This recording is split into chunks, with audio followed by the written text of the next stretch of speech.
दोस्तों आज का वीडियो उन लोगों के लिए है जो बारिश के मौसम में गार्डनिंग की शुरुआत करना चाहते हैं, जो पौधे लगाना चाहते हैं।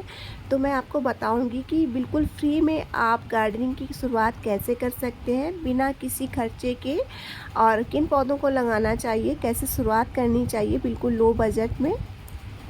ये सबसे अच्छा मौसम चल रहा है कि आपकी गार्डनिंग इस मौसम में फ़ेल नहीं होती है, तो इस मौसम में आप गार्डनिंग की शुरुआत करना सबसे ज़्यादा बेस्ट रहता है। तो चलिए फिर बताते हैं स्टेप बाय स्टेप कि कौन कौन सी चीज़ों का आपको ध्यान रखना है कि आपकी गार्डनिंग आप करें तो बिल्कुल भी फ़ेल ना हो, सारे पौधे चल जाएँ और अच्छी फ्लावरिंग करें। तो पूरा वीडियो ध्यान से देखिएगा, और वीडियो अगर अच्छा लगता हो तो लाइक ज़रूर करिएगा, शेयर ज़रूर करिएगा। तो सबसे पहले आपको पॉट की ज़रूरत है जिसमें आप पौधे लगाएंगे। तो आपको पॉट जो है आपके घर में ही मिल जाएंगे। आपके जो ऑयल कंटेनर्स हैं, प्लास्टिक के डिब्बे हैं, बॉटल्स हैं कोल्ड ड्रिंक वाली, उन सभी को इकट्ठा करके आप गार्डनिंग की शुरुआत कर सकते हैं। मैंने भी ऐसे ही की थी, अपने सभी ऑयल कंटेनर्स को कट करके मैंने अच्छे अच्छे प्लांटर्स बनाए थे। तो आप उन्हें कट कर लीजिए और बॉटम में आप कई सारे होल बना लीजिए जिससे पानी निकले, ड्रेनेज होल बोलते हैं उसको। तो अच्छे से ड्रेनेज होल बना लीजिए ताकि मिट्टी में पानी ना रुके, आपके पौधे ख़राब ना हों।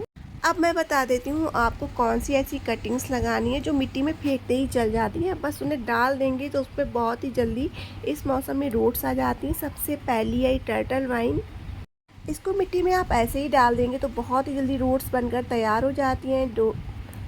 दूसरी है पोर्चुलाका की, और उसकी भी कटिंग बहुत ईजिली चल जाती, कोई भी बिगनर्स उसकी कटिंग को लगा सकता है। तीसरी है ये जेट प्लांट की कटिंग। इसको लगाने पे आप ध्यान रखें, इसको फुल सनलाइट एरिया में ही रखें, इसकी कटिंग को छांव में नहीं रखा जाता है। और मिट्टी को मॉइस्ट रखें और पौधों के नीचे इसकी कटिंग को लगाएंगे तो बहुत ही जल्दी इसमें रूट्स बनकर तैयार हो जाती हैं। तो इसकी भी कटिंग आप लगाकर अपनी गार्डनिंग की शुरुआत कर सकते हैं।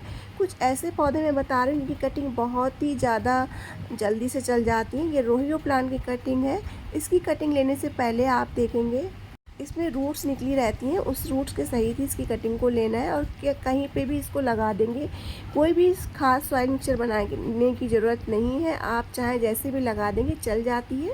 दूसरी है ये देखिए पर्पल हार्ट की कटिंग। इसकी कटिंग भी बहुत जल्दी चलती है और ये संगोनियम प्लांट की कटिंग भी काफ़ी जल्दी चलती है। तो ऐसी कटिंग्स लगाइए जो बिल्कुल भी फेल ना हो। तो इन पौधों से गार्डनिंग की शुरुआत करिए, बिल्कुल भी फेल नहीं होते हैं, 100% चलते हैं। इन पौधों की कटिंग लेने से पहले ध्यान रखिए इस तरह से जो एरियल रूट्स बनी रहती हैं वो ज़रूर होनी चाहिए, चाहे वो मनी प्लांट की कटिंग हो, संगोनियम की कटिंग हो, या टर्टल वाइन की कटिंग हो, और या पर्पल हार्ट की कटिंग हो। तो इस तरह से इसमें रूट्स निकली रहती हैं, इन रूट्स को देखकर ही इनकी कटिंग ले तो ये कटिंग 100% चलती है। तो ऐसे पौधों की कटिंग लगाइए और बरसात में आपको कोई भी कटिंग देने से इनकार नहीं करेगा और आप गार्डनिंग की शुरुआत बहुत ही आसानी से कर पाएंगे। ये सारे ऐसे पौधे हैं कि बहुत ही जल्दी चल जाते हैं और गार्डनिंग में आप कभी कटिंग लगाने से फेल नहीं होगी आपकी कटिंग। दूसरा जो प्लांट है कटिंग से बहुत ही आसानी से चलने वाला है, ये पर्सलेन का है जो कि पीछे रखा हुआ है, और इससे पहले ही मैंने वीडियो की स्टार्टिंग में भी इस प्लांट को शेयर किया है। बहुत ही अच्छा फ्लावरिंग प्लांट है, फूलों से भरा रहता है पूरे सीजन भर। और इस मौसम में आप कटिंग लगाने से ही शुरुआत करिए। आप गुड़हल की कटिंग लगाइए, बेला की कटिंग लगाइए और चंपा की कटिंग लगाइए, क्योंकि इसमें कोई खर्चा भी नहीं होता है। फ्री में आपको बरसात के सीज़न में आप देखेंगे लोग प्रूनिंग कर रहे होते हैं, तो आपको कटिंग भी बहुत ही आसानी से मिल जाएगी। कटिंग लगाने से पहले मिट्टी मॉइस्ट रखें, इन्हें सेडी एरिया में रखें तो बहुत ही जल्दी चलेंगी, और ध्यान रखें इन्हें सैंड प्लस कोकोपीट में लगाएं तो बहुत जल्दी ये ग्रो हो जाएंगी। दूसरा ये काम है कि अगर आप गार्डनिंग की शुरुआत करना चाहते हैं तो आप कहीं से बीज लाकर भी बीज ग्रो कर सकते हैं। इससे बहुत सारे आपको पौधे मिलेंगे और बहुत सारे मल्टीप्लाई हो जाएंगे पौधे। हर बार बीज तैयार करके अगले साल उन्हें बीजों से ही आप फिर से नए पौधे तैयार कर सकते हैं। तो आप शुरुआत ऐसे पौधों से करिए जो 100% ग्रो हो जाते हैं, जैसे कि गेंदा के पौधे हैं, कॉककॉम्स के पौधे हैं। इनके बीज अपने आप गिर जाते हैं और फिर से ये अगले साल नेक्स्ट सीजन में फिर से ग्रो हो जाते हैं। सूरजमुखी के पौधे भी आप उगा सकते हैं, 100% ग्रो होते हैं। किसी भी तरीके का खास सॉइल मिक्सचर बनाने की ज़रूरत नहीं होती इन पौधों को, तो सूरजमुखी के पौधे भी आप उगा सकते हैं। दूसरा देसी सदाबहार का पौधा होता है जिसे विनका बोलते हैं। इस पौधे को भी आप उगा सकते हैं, फिर हर साल ये अपने आप ग्रो हो जाता है और बहुत ही ज़्यादा मात्रा में फूल देता है। अगला पौधा है जो बिल्कुल फ्री में आप ग्रो कर सकते हैं, जैसे कि गेंदे का पौधा भी आप फ्री में बिल्कुल ग्रो कर सकते हैं और इससे बहुत सारे पौधे मल्टीप्लाई हो जाते हैं। इस समय अगर आपको कटिंग कहीं से मिल जाए तो कटिंग भी लगाएंगे तो कटिंग भी चल जाती है। तो अगर आपको मंदिर वगैरह से गेंदे की माला या आपके पास पड़ी हुई है तो उसको आप ऐसे ही मैश करके थोड़ा सा कहीं पौधों के नीचे या कहीं पे भी गमले में डाल देंगे, जिस तरह से मैं दिखा रही हूँ। मैंने ये देखिए बहुत पुराने मेरे फूल पड़े हुए थे, मैं जैसे ही लाती हूँ मंदिर वगैरह से तो इस तरह से पॉट में ही डाल देती हूँ। जिसमें बीज होते हैं वो ग्रो हो जाते हैं, नहीं तो खाद का रूप ले लेते हैं। तो इस तरह से मैं डाल देती हूँ अपने गमले में, तो बहुत ही जल्दी पौधे बनकर तैयार हो जाते हैं और कुछ ही दिनों के बाद इससे बड्स भी आनी स्टार्ट हो जाती हैं। तो इस तरह से गेंदे के पौधे मैं हर बार फ्री में ही उगाती हूँ, एक भी बार मैं बीज नहीं खरीदती हूँ। बहुत ही जल्दी, बहुत ही आसानी से उगने वाला ये पौधा होता है। अब मैं आपको बताऊंगी कि अगर आपके पास मिट्टी की कमी है तो मिट्टी की कमी को कैसे पूरा करें। आप घर पर ही बिना मिट्टी के, बिना कम मिट्टी के, मतलब अगर आपके पास एक पॉट भर की मिट्टी भी है तो उससे भी आप ढेरों पौधे लगाकर तैयार कर सकते हैं। मेरे पास मिट्टी की क्वांटिटी बहुत ही ज़्यादा कम थी और मेरे पास मिट्टी लाने का कोई साधन भी नहीं था। तो मैंने, आप देखिए, ये मैं पूजा में फूल चढ़ाती हूँ या जितनी पत्तियाँ कट करती हूँ, वैसे मेरे पास एक पॉट था। फिर जब मैंने उस पॉट से मिट्टी निकाली तो उस मिट्टी में मैंने इन पत्तियों को मिलाया और जो मेरे पास पूजा के फूल होते हैं उनको मिला दिया मैंने।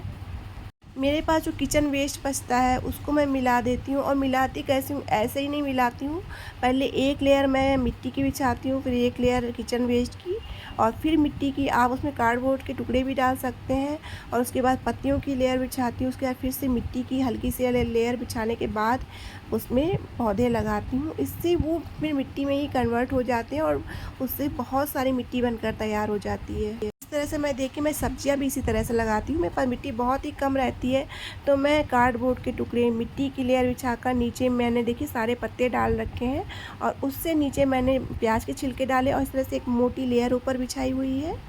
सब्जियां लगाने के लिए आपके पास जो बोरियां वगैरह पड़ी रहती हैं, जैसे चावल की बोरी, सीमेंट की बोरियां, इनका यूज़ करिए। इसमें काफ़ी ज़्यादा स्पेस रहता है, सब्जियों को स्पेस चाहिए और इस तरह से अगर आप मिट्टी बनाएंगे तो उनमें खाद भी मिलती रहेगी, पौधे बहुत अच्छे से चलेंगे और काफ़ी ज़्यादा मात्रा में आपको सब्जियाँ भी मिलेंगी।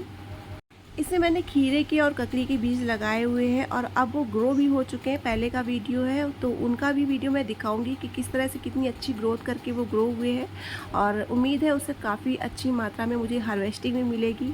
अगर आप कोई सब्ज़ी लगाना चाहते हैं तो और बीज नहीं खरीदना चाहते हैं तो मैं बता देती हूँ किन सब्जियों से आप शुरुआत करिए। इस सीज़न में आप मिर्च, अगर आपके पास सूखी मिर्च पड़ी है जो आप सब्जी वाले से लेते हैं, उसे आप सुखा लीजिए, उन्हें ग्रो करिए। ये देखिए, ये ग्रो हो चुके हैं। तो इस तरह से मैं सब्जियाँ उगाती हूँ और अगर आप सब्जियाँ उगाना चाहते हैं तो इस तरह मैं अरबी सब्जी वाले से लेकर उगा सकते हैं, करेला लेकर उसमें जो बीज पक जाते हैं उससे उगा सकते हैं, मिर्च उगा सकते हैं, शिमला मिर्च के बीजों से भी शिमला मिर्च को उगाया जा सकता है। तो इस तरह से मैं सब्जियां उगाती हूँ और बहुत सारी सब्जियां भी मुझे मिलती हैं। सेम के बीज से भी मैंने आपको दिखाए थे, सेम के बीज से मैंने पौधे कैसे उगाए थे। और मनी प्लांट की कटिंग भी इस समय इजली चल जाएगी, तो आप अगर उसे पानी में भी डाल देंगे उसकी तो रूट्स बहुत जल्दी ग्रो हो जाती है। फिर आप इसे मिट्टी में लगा दीजिए तो बहुत ही आसानी से चलने वाली ये कटिंग्स है जिन्हें आप लगाकर गार्डनिंग की शुरुआत कर सकते हैं। बहुत ही लकी प्लांट माना जाता है, तो उसकी कटिंग भी आप इस सीज़न में ज़रूर लगाइए। मैं कुछ और भी पौधों की कटिंग बताने वाली हूँ जो बहुत ही आसानी से चलती है इस सीज़न में। तो उन पौधों की कटिंग आप अगर इस सीज़न में लगाएंगे तो बहुत ज़्यादा फूल भी आपको हर साल मिलते रहेंगे। ये मैक्सिकन पिटूनिया है, काफ़ी आसानी से चलने वाला ये पौधा है, बहुत ही छोटे पॉट में ढेरों फूल देता है। तो इसकी एक कटिंग मैंने लगाई थी, उसके बाद इसके सीड गिर जाते हैं तो इनके पौधे अपने आप ही ग्रो होने शुरू हो जाते हैं। हर साल ये ढेरों मात्रा में हो जाते हैं। इनका फूल देखने में काफ़ी सुंदर लगता है और पूरे साल फूल देने वाला ये पौधा होता है। तो इसकी कटिंग आप इस साल ज़रूर लगाइए अगर आपको कहीं से मिल जाती है। और जब इनकी कटिंग्स ग्रो हो जाती हैं तो उसके लिए मैं गमले कैसे तैयार करती हूँ, गमले कैसे बिना मिट्टी के भरती हूँ, वह भी मैं बता देती हूँ। और इसके लिए बहुत ही ज़्यादा पावरफुल मिट्टी बनाकर मैं तैयार कर देती हूँ। और जो गमले में देखिए इस तरह से मैं छेद ज़रूर कर देती हूँ, जिससे बारिश से पानी बिल्कुल भी ना रुके मेरे गमले में। और ये देखिए टूटे गमले के जो टुकड़े पड़े हुए थे उससे मैंने ड्रेनेज होल को कवर किया है। तो मैं बिल्कुल फ्री में आपको गार्डनिंग करना दिखा रही हूँ कि एक भी पैसा मैंने कहीं पे भी आपको लगता हो खर्चा किया हो। और मैंने ये जो सूखे मेरे पेड़ पौधे होते हैं, सीज़न जब ऑफ हो जाता है उनके जो पेड़ पौधे बचते हैं उन्हें मैं भरती हूँ इस तरह से। और ये देखिए मैंने इस तरह से इन्हें बिल्कुल दबा के भर दिया। सूखी पत्तियाँ हैं, इसमें कोई भी ऐसा वेस्ट नहीं है जो गीला हो। तो इस समय पहले आप सूखे पत्तों को ही भरिए, नीचे गीले किचन वेस्ट को बिल्कुल ना डालें। उसके बाद थोड़ी सी मिट्टी की लेयर डालें। उसके बाद आप किचन वेस्ट डाल सकते हैं और उसके बाद फिर से एक मिट्टी की लेयर डालकर उसके ऊपर आप पौधे लगा सकते हैं। तो इस तरह से गमले तैयार करके मैं अपने फूलों वाले पौधों को लगाती हूँ। अब बात कर लेते हैं फर्टिलाइज़र की, कि आपको फर्टिलाइज़र ना ख़रीदना पड़े। तो सबसे पहले मैं चावल के पानी का यूज करती हूँ अपने इंडोर प्लांट्स में। और जैसे कि किचन के जो छिलके बचते हैं, आलू के छिलके और ये देखिए केले के छिलके, प्याज के छिलके, लहसुन के छिलके, इन सबको भिगो अपने सभी पौधों में इसका लिक्विड एक रात भिगो कर देती हूँ। और आप फूल की मात्रा देख सकते हैं, मेरे सभी पौधों में इतने फूल आते हैं। हर 15 दिन के गैप में मैं अपने किचन वेस्ट से जो छिलके बचते हैं उन्हें भिगो कर इसी तरह से अपने पौधों में देती रहती हूँ। बहुत ही ज़्यादा पावरफुल फर्टिलाइज़र बनकर इससे तैयार होते हैं। तो इस तरह से मैं पूरी तरह से बिल्कुल फ्री बजट गार्डनिंग करती चली आ रही हूँ। और कुछ पौधे मैंने जब एक्सपर्ट आप हो जाए तो कुछ पौधे आप महंगे महंगे ख़रीद सकते हैं, फिर आपको एक्सपीरियंस हो जाता है तो आपके पौधे मरते नहीं हैं। तो इस तरह से आप गार्डनिंग की शुरुआत कर सकते हैं, अपने घर को फूलों से सजा सकते हैं। तो आपको मेरा पूरा ये वीडियो कैसा लगा, और जो बिगनर्स हैं इस वीडियो को आप ज़रूर देखें, आप सीख जाएंगे कि आपको गार्डनिंग कैसे करनी है। तो चारों तरफ आप देख ही रहे होंगे, ये देखिए बकेट में मैंने पौधा लगाया, कितने अच्छे से चल रहा है। और ऊपर भी आप देखिए बॉटल्स वगैरह कट करके मैंने लगाई हुई। तो हमेशा मैं फ्री बजट गार्डनिंग ही करती हूँ।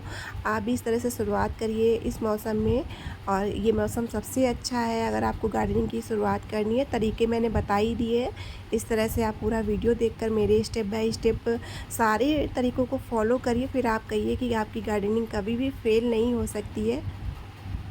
वीडियो आपको बिल्कुल भी अच्छा लग रहा हो तो आप लाइक ज़रूर करिएगा, और पहली बार देख रहे हैं तो सब्सक्राइब ज़रूर करिएगा, और शेयर करिए उन लोगों को जो गार्डनिंग की शुरुआत करना चाहते हैं। तो फिर मिलते हैं अगले वीडियो में, तब तक के लिए बाय बाय।